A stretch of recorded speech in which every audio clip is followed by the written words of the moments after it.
Hey everybody, I've had the pleasure to have a great conversation with Paul Gillin today. You might know him as an author, a real social media pioneer. He's a consultant with Profitecture.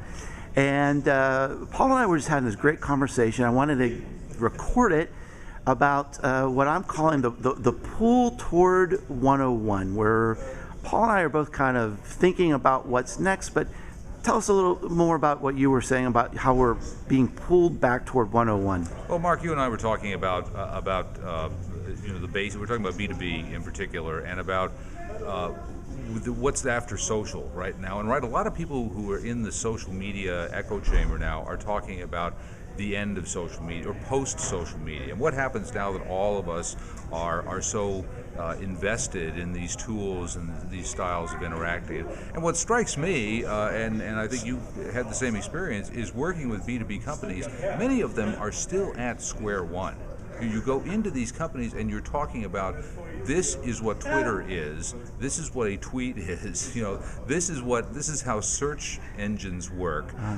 Stuff that the cognoscenti left behind 10 years ago is still very new to them. And I think of an example. I worked with a client last year that's a big they're in the plumbing business, and they had a conference of all of their resellers, their distributors. And they asked me to talk to them on social media. I thought, well, I'll go through these distributors and I'll look for some outstanding examples of what these distributors are doing in social media. Mark, I went through, I kid you not, 50 websites of these distributors. I didn't find a single one that was doing anything I could call well. In fact, most of them had websites that did not even have the most basic search optimization techniques. And there's this vast layer of small businesses, B2B companies that are in distribution, that are localized, that are specialty companies that have no idea how these tools work. And it's sort of like, they say that in the gold rush, people who make all the money were the people who sold picks and shovels, right? I think that the opportunity for teaching social media is to sort of trail along after the leading edge and focus on the great mass of people who are still trying to figure out the basics. I see the same thing. Now, one of the other things that we just were having a great conversation about is this idea of, okay, well, what do you do in the niches that are starting to fill up with content? How do you cut through the clutter? How are you advising companies these days in this content-rich world to become the signal instead of the noise? Well, I think you've got to concentrate your resources. This is not about just having a lot of content out there. I think we've seen that content marketing, of course, is the big trend this year. What content marketing is doing is leading to content sprawl. There's just oceans of content out there, and most of it not very good.